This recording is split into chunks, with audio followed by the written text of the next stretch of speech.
My name is Chelsea. I was born in Michigan and I was adopted in Wisconsin by my stepfather. This is What Next, the Adoptee Rights Podcast. I'm Gregory Luce, an adoptee rights lawyer and the executive director of Adoptees United. I'm also an adopted person, born and adopted in the District of Columbia. Each episode of What Next is about adoptee rights, whether we have them, demand them, or have already secured them. I talk with a wide range of adopted people, as well as our friends and allies about issues that impact us all. As an adoptee rights attorney, I get a fair share of questions about rescinding your own adoption. The reasons adoptees approach me on this issue has been varied, but it involves a wide range of adopted people, including domestic U.S.-born adoptees, transracial and transnational adoptees, and step-parent adoptees. Today, I am in conversation with Chelsea, who was adopted by her stepfather when she was around 10, though it was not what she had wanted then, nor what she wants to continue today. And for reasons that will hopefully become clear, we've only used her first name in this episode.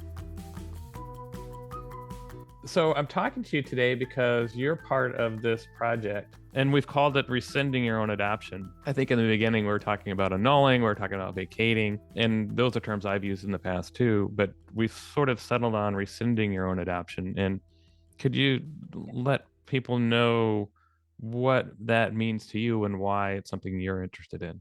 So I learned that term from going through I think it was through Michigan, I think uses the rescission language. So I had no idea what that meant when I started looking at it.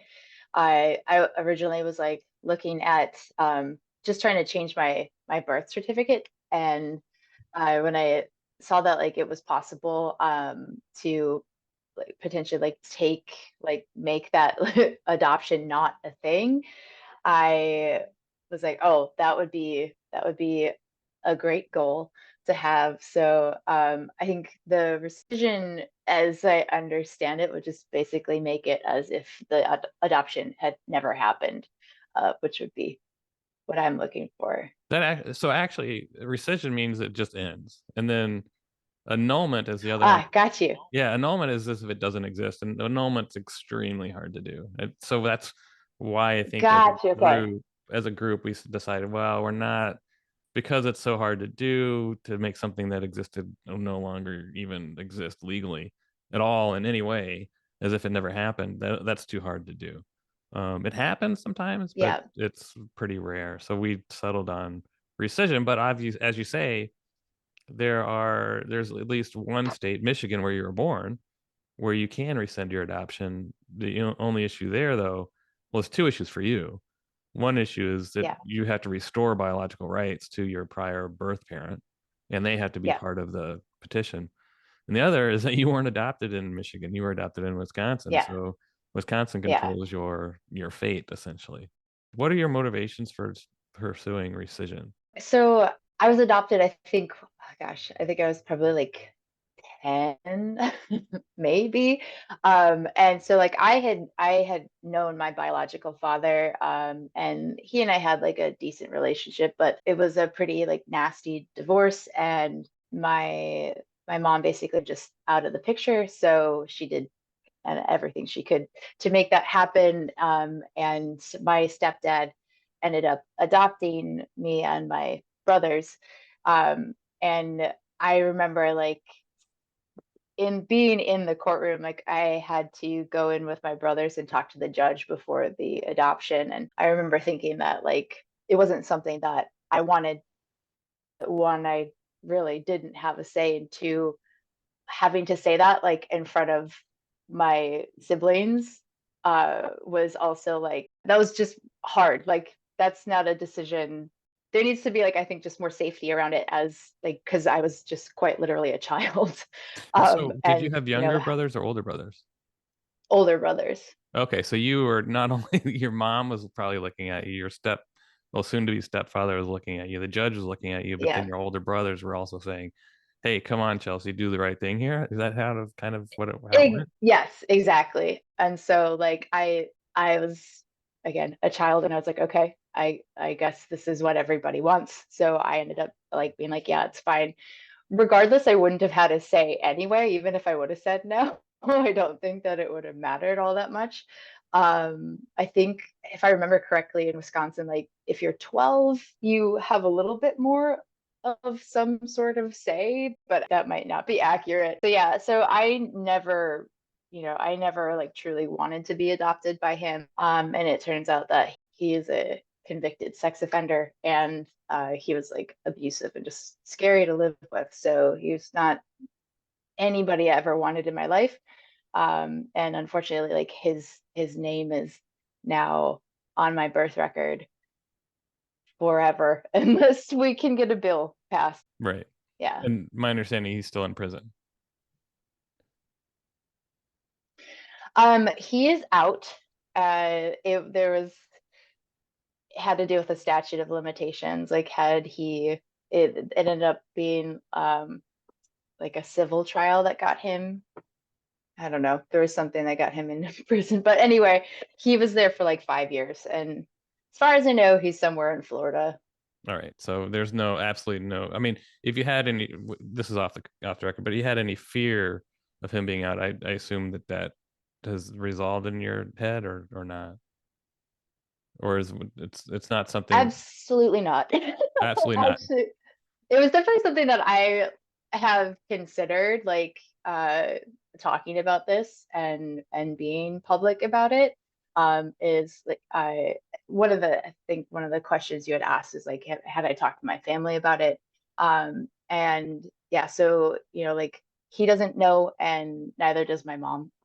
So it's uh it's more of a solo endeavor for me. But as far as like being more public about it, I still always have like a bit of fear in the back of my head because I know that he's out. Right. That's always there. And it must be hard not to talk to your family about it either. I mean, you're right. It's a solo Yeah, thing, I but it's mean, solo. It's even solo psychologically as well. right, yeah. I think that I don't think that that part of it is unique to me as far as like adoptees go. It's, like True. my family is there's unfortunately there's a lot of trauma and mental illness, and I I stepped away from it, and I don't think there was a chance that I was going to get like a ton of material support from any of them. I think my brothers are like, yeah, cool, go Right. ahead and do it. But apart from that, like there's not a whole lot of talk about it. The one person like I think from my family that I'm closest with is actually my stepbrother. And he's like, oh yeah, definitely do that. So he was like, if I could, I would. So, but he wasn't adopted, so Right. So that's fascinating, actually. And so it's not your brother, biological brothers are not like, hey, go, yeah, do it. If you do it, then I'm gonna follow in your footsteps and do it myself too. It's not anything like that. It's just like, oh yeah, whatever, go ahead. right, Yeah. exactly. And I think like I mean that speaks to dynamics that were maybe I don't know that are unique to my family, but I think that that's something that as far as a step parent adoption, I think there could be a lot more care taken in the process because there was pressure on me from all angles to be fine with it when I really wasn't. Right. Do you get so when you talk to other adoptees who had what I guess you call a full adoption or plenary adoption or adoption by two illegal strangers, do they understand your plight at all or your what you're trying to do, or do you feel like you're outside of that kind of adoptee community?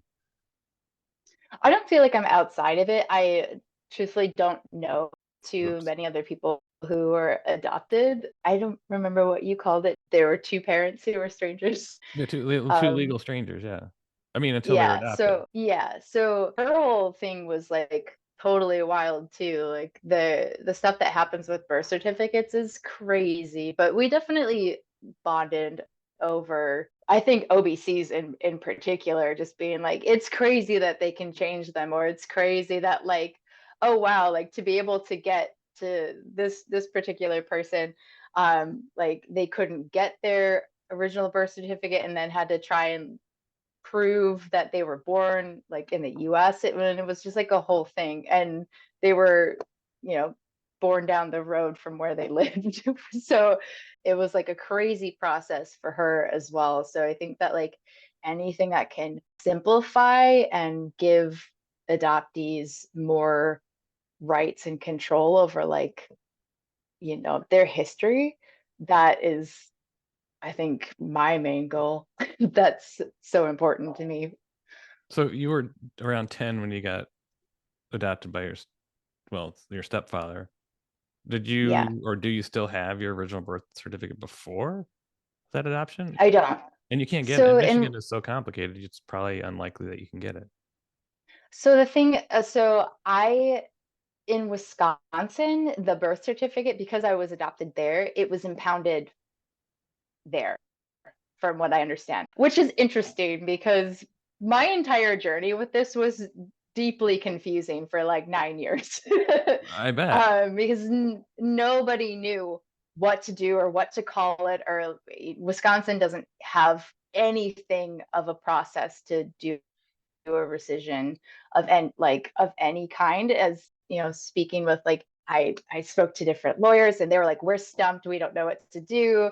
Uh i i went in front of a judge multiple times who would said one thing, but then I would go to the state registrar and they were like, no, that's not a thing, and then I'd have to go back to the judge and be like, so they said that's not a thing. So it was a whole process. But as far as like my original birth certificate, I it was impounded. I believe would have to get a court order to see it. I to the best of my knowledge haven't seen it, and I just have the one that was reissued after my adoption. But that was reissued by Michigan, I assume. Yeah. So Wisconsin probably has a copy of the original in their court file, but your original's still in Michigan. And then it's so complicated there. You might be able to get it. I don't know. It would just depend. We can talk about that because it'd be interesting to see whether you could or not. The original. Yeah. That Yeah, is I interesting. mean, you probably need a court order. I assume that you were born between 1945 and 1980. I was born in 87. Oh, so you have a little bit more rights in Michigan then, because that's possible you Okay, could cool. actually get it, which I think could be meaningful, especially for you. Yeah, Doesn't that'd be solve the awesome. issue of rescinding the adoption, obviously, and rescinding an adoption would likely restore that birth certificate. When did you go, aha, I'm going to try to undo this adoption because it's not something I want at all? Do you remember when you started to think that through? I was definitely like, it was in my early 20s, and really the thing that yeah, I'd thought about like how can I get the name changed. That was like the main thing, because it was news to me that they could change your birth parent. Like I was like, Right. what? How is that even a thing? So like I was like, I knew I didn't want my stepfather on there, and I knew I wanted like to have my original birth name. And at that point, my biological father was still alive, but I didn't really also feel like close enough to him to ask for to be readopted. One of my biological brothers did that with him, but like you know I still had emotions around that as well. And I was like, I really, all I want is just like a correct record, and I don't want my stepfather on there. And that the real, like, I guess, like, push to do that came when the so he's a sex offender. He was found out, he was like caught for fraud, and then so he went to prison for that. But in Wisconsin they take DNA, and then they connected him to rape cases in the 80s. And these were of like children, which is terrifying.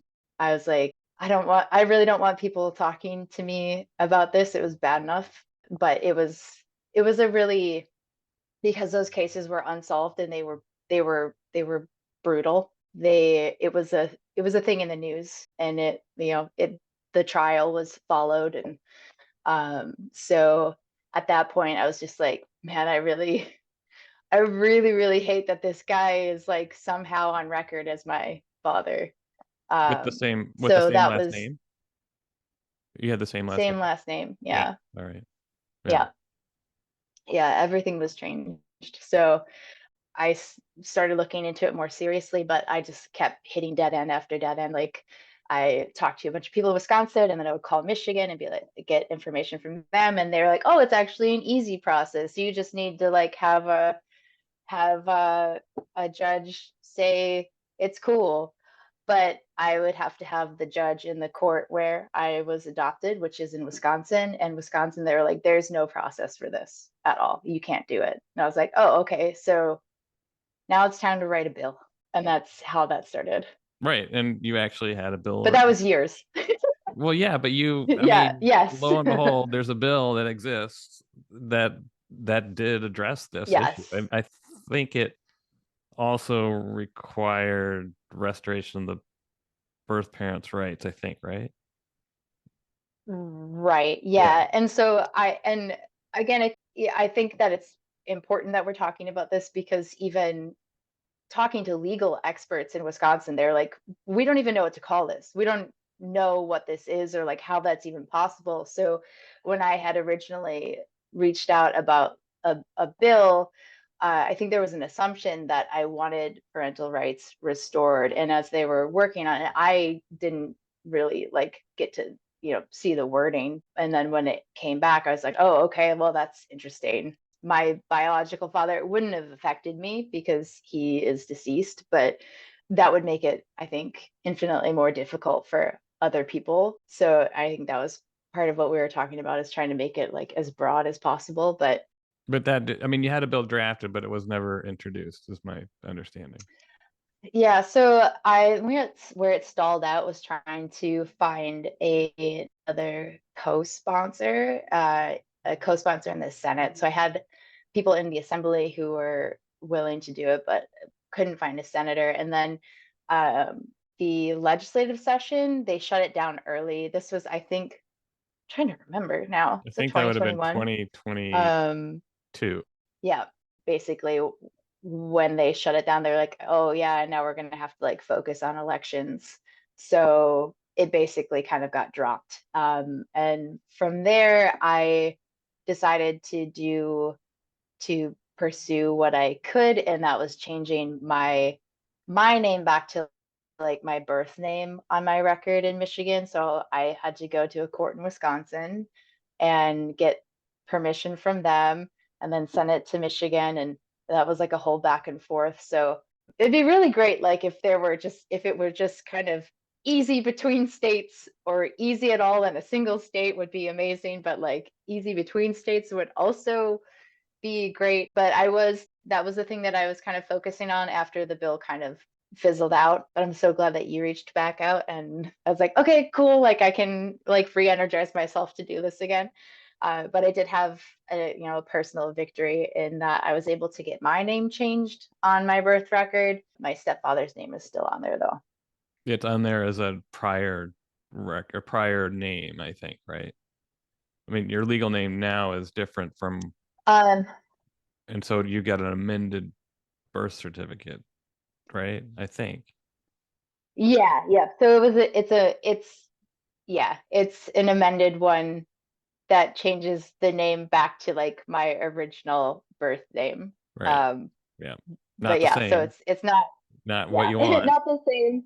Yeah. Exactly. It was still like a big moment for me though, honestly. Like I cried when I got it in the mail, because I was like, oh my God, that was 9 years. Well, That was I am 9 years to get this one thing. right. I imagine all that time you're just like you were when you were first adopted, you just felt powerless. And Exactly. this Yep. was a manifestation of, well, I'm gonna reclaim at least something. Exactly. I was gonna say, like, I don't think just from even like the working group that you've put together for the bill that we're kind of trying to work on, hearing people's stories, it doesn't it's like being adopted, it really does kind of strip you of power in a way that people who are not adopted really can't understand. Like when I've tried to explain to my like non-adopted friends what happens to your birth certificate, they're like, what? Why? And I'm like, good question. That's Right. such a good question. Why does that happen? Oh, like, how is it even possible to pretend like my birth father didn't exist? Like, that's wild. So yeah, I think that it's important Yeah, and to so to I do mean, what I we're doing. had some experience with vacating an adoption prior to meeting you, and that was when my client, the only thing we could figure out was if she could get her adoptive parents to agree to vacate it. And it worked. Unfortunately, her birth mother tried to intervene after it was already done, and that became just a massive mess, both psychologically, Right. emotionally for my client. And, it took a lot of Right. time and energy.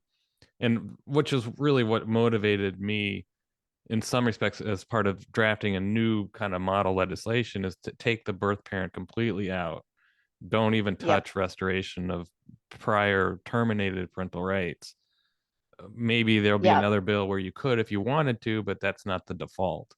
But then Right. I hadn't done much work on that for a while. It was always sort of in the back of my head. And also, I started to hear from more people. I heard from you.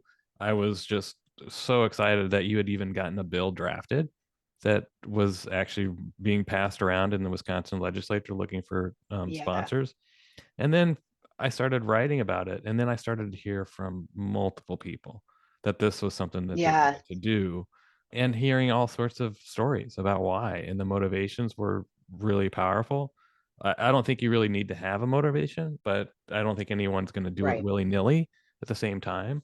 The process is not easy. No, it still won't be easy, even if we get a bill that we've, worked on now, drafted or Exactly. introduced. It's going to be one, a battle to get it passed, but also two, it's not an easy process. You still have to go through the courts Yeah. and, prove up the claim to have your adoption rescinded. But I mean, it's not without precedent. There's a law in Michigan. There's now one that I just discovered that's in Idaho. You can dissolve your adoption in Idaho, and there's one that's been in West Virginia forever, but you have to be between 18 and 19 years of old, and you have to dissent to your adoption between that time, and then it's void. So there's 3 states that do it, and then there's obviously adult adoption. So if you Yeah. if you got desperate, which we don't want people to get desperate, you could get adopted Right. by somebody else, and suddenly it terminates all prior parental rights. I had lawyers suggest that. They're like, is there anybody who you would want adopted? I'm like, why would I why would I do that? That's Right. crazy. Yeah. That's not the Like, yeah, I solution guess I'm if you looking get for. desperate. Yeah. I had a good friend of mine be like, I'll adopt you. Like, Right. let's not do that, actually. Right. I feel like there should be a better solution than having one of my best friends adopt me. Right. Exactly. Yeah, because then you're that best friend's child, which is just it's just Yes, absurd. right? Yeah. I Yeah. love you to death, but we're not doing that. Right. No. Um, so that's when I said, okay, this is part of Adoptees United. We need to get, I could certainly draft a bill, but I wanted to hear from as many adopted people as I could to figure out what the issues are and then to try to address those issues. And so we formed the working group, and the working group met, I Yeah. think 2 or 3 times, and then emails going back and forth. And now we have a draft model legislation. There's 2 pieces. There's one that's sort of generic, and there's one because of what you've already done, geared towards Wisconsin. And the Yeah. idea is to work with you because you've gotten some footing on this to try to get something introduced in Wisconsin, which I think is going to be very tough right now, but maybe not as tough Right. once things shake out after elections. We're always sort of caught in the election process, but so that's where Exactly. we are. And we'll put the bill language in the show notes so people can take a look at what those say, and that people have feedback on what they do. Certainly take that into account, because this is still an active working group. We're going to come back together, I assume, occasionally to talk about what's happening and what changes we should make or what are issues we should be aware of, and Right. probably be watching you to see what you can do for your case. It could be even that, it has to happen sort of piecemeal so that legislators may be more inclined to address a step parent adoption like yours, before doing Right. the entire adoption and sort of rescinding two different parents. Right. I think it was interesting. I remember when I was putting out emails looking for a senator. I remember emailing you because I had gotten a response that was like, "Oh, I need to check in with stakeholders." And I remember emailing you and being like, "Who is this? Who is a stakeholder in this?" That's such an interesting response. So I do think that having feedback from the group and then like anybody else like whoever is listening to this can have those like different eyes on it, because I know you and I have talked about like different angles that where like lawmakers or judges would be, looking at it to kind of pick it apart. So I think that's a great idea. Yeah, I mean, it's still a good question. Who is a stakeholder when you're an adult and it's not willy nilly? And so Right. if you could be adopted by any adult without all you need is the consent of the other adult, what's the difference if you wanted to rescind your adoption, assuming that you're you know what you're doing? So it's a Yeah, really interesting exactly. question. Who are the stakeholders? Attorneys? I don't know. Judges? Probably Right. not. Your Exactly. biological mom? Well, I mean, what kind of say does she have over your autonomy? And that's really what it came down to. True. Yeah. Ugh. And that's really what I mean. That the group that we formed was really formed around the term autonomy. Is reclaiming autonomy. What you've already talked Right. about having some sort of power. You had no power in the beginning, and trying to reclaim some power that you may have now. And I Right. really do see it as an issue of autonomy, in which Yeah. we're trusted as adults in knowing what we're doing. And the structure of the bill is pretty straightforward. It has to be in your best Right. interest, but we're not putting out best interest factors. You just have to have a good reason, essentially. Right. And that could be very personal. It could be. I'm sure most people all will have a reason. I don't know how easy it Right. would be if you had zero reason to do it. I think a court Right. will need to know what your reason is, but it should be Right. pretty much presumed you know what you're talking about. And it wouldn't restore any prior parental rights. It's very clear that any inheritance rights are not restored as well of any Yeah. prior a biological, or it could have been an adoptive parent in the past as well. And it doesn't restore anything Yeah. between. There's no legal relationship restored between a biological parent and the former adoptee if they get it rescinded. And it is something that is moving forward. So the adoption still exists in the past, but there's no adoption that exists in the future. And so that's sort of the structure of the bill. Right. And the one we've done for Wisconsin fills in the sort of the missing the language that's needed to make it state specific. And we could Right. probably do that for any other state. So if there are listeners out there who want to take a look at this, please take a look at it, and they can get in contact with me if you want to look at a way to tailor it to your own state, because I think it's going to take people all over the country talking to their legislators and informing them why this is something that is worth pursuing. I think the Right. initial reaction we're going to get is, no way am I going to touch this, because of Exactly. Yep. the narrative that surrounds adoptions. Like, how could adoption go bad? Why would you not want to be adopted? Yeah. And I think you'll get the question is like, well, you're not going to have any legal parents. Exactly. Yeah. And I think that it's fascinating how we create orphans in one sense as children, but we don't want to create orphans later as adults. Right. Yeah. Yes. No. Exactly. And I think another interesting thing is that I don't know if this is universal, but like I know in some states the parents who can be like, oh, they can basically rescind an adoption within a certain amount of time, which is so interesting that like, oh, you can return the child. But being a an adult adoptee and still not having that right is really frustrating, I think disheartening. I think when it's really nice to have other people to talk to about it now, and like being able to be in touch with you. Like when I first talked to you, I I was like teary. Like I was like, "Oh my God, like this might be the first person I talk to who understands why this is so difficult, like emotionally, and why it's so difficult legally to do any of this."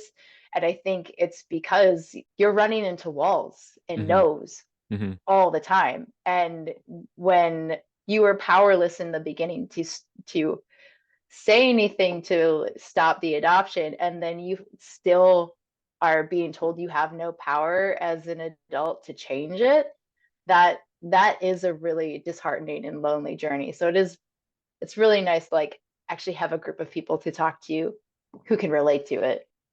Yeah, and I also think that this work often that you do, whether it's on your own, what you want to do, your own case, or what I do where I'm representing adult adopted people, or whatever anyone in the group is doing, it often feels so lonely that you're the only person in the world working on it.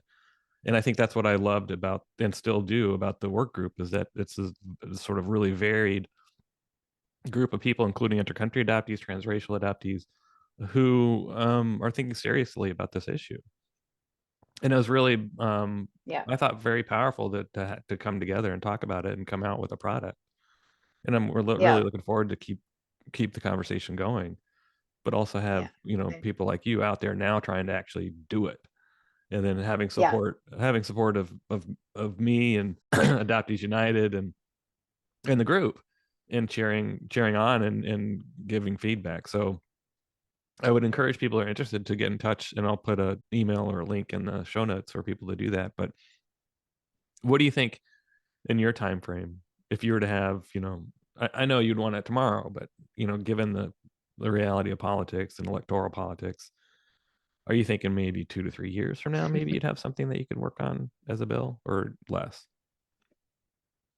I mean, as far as like the draft that you have, I am already looking at other legislators and getting trying to I'm gonna see if I can get in touch with the one that I was working with before a couple of years ago, because it took me so long to get my name changed, and how long it took to just get the bill that I had worked on prior in Wisconsin. I think it took 2 years minimum to like get something written up with the state lawyers. I guess I'm assuming it's going to take a while. I'm 2 to 3 years sounds amazing. Like 2 to 3 years sounds fast to me. So I like that's agree. Yeah. I threw it out there great. so it wouldn't be discouraging, but I think it's going to take a long time. I think at this point it like the I'm just in it at this point. Like I'm gonna do this as long as I have to. I think you got me into it too, so I'm in too. In a good way. I'm glad Yes. you got. I'm glad you got me. I'm glad you got me in. So, because I'm in for it, I think it's something that we have to do. Me I too. just presented on this issue at a conference in Rhode Island, and the response was really strong and positive, and they got it. They understood That's what we were talking amazing. about. So I think as word gets Yes. out, it's a new avenue in a adoptee rights movement in some ways, of rescinding your own adoption. And we're very conscious Right. of It's using not that just a term. battle over the birth certificate. It's never, there's all sorts of different battles with adoptee rights. It's not just the birth certificate. Although even in this context, people brought up the issue, they just want to restore their birth certificate, which is a separate issue, but something that is worthwhile looking into as well. And it's somewhat connected, but not Right. quite. It is true that if you were to rescind your adoption, in most states, the law would then automatically restore the original birth record. But if you only wanted to restore the birth record, it may actually be a more difficult legal challenge to do.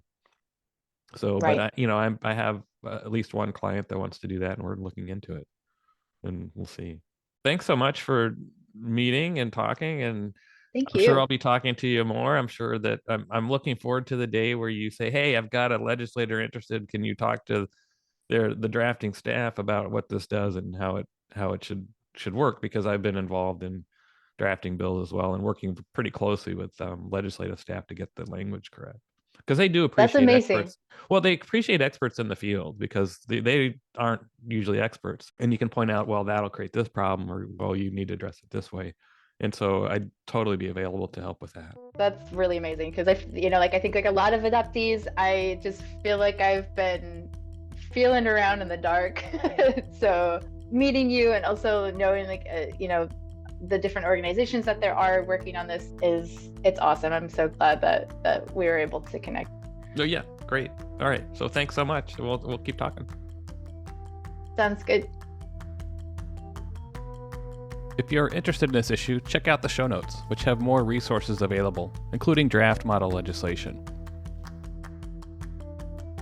What Next is a production of Adoptees United, Inc., a national nonprofit charitable organization.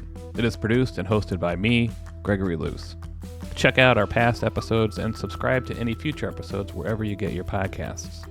And don't forget, any donations to Adoptees United are tax deductible, so consider supporting our work by donating to us at adopteesunited.org/podcast. See you next time.